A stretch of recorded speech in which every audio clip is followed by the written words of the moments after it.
আজ রবিবার বিকেলবেলা একটু সময় ছিল, হাঁটতে বেরিয়েছি। জামাই ষষ্ঠী, তো সবাই প্রায় মোটামুটি ফাঁকাই রয়েছে, আমিও ফাঁকা। এবছর আর যাইনি, শ্বশুরমশাই মারা গিয়েছে বলে।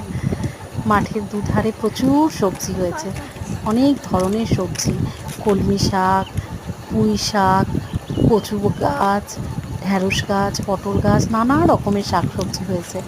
এত ভালো লাগছে দেখতে যে কি বলবো, খুব সুন্দর লাগছে। কিন্তু মাঠেও একটু হাওয়া নেই জানেন, গুমোট গরম।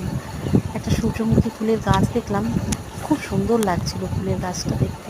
একদিকে সূর্য ডুবছে আর আমরা সূর্যমুখী ফুল দেখছি। আমার মেয়ে হেঁটে চলেছে, খুব ভালো লাগছিল আজকে হাঁটতে।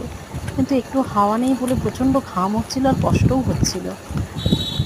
ভিডিওটা দেখলে কেমন লাগছে সবাই জানাবেন, লাইক সাবস্ক্রাইব করে দেবেন অবশ্যই।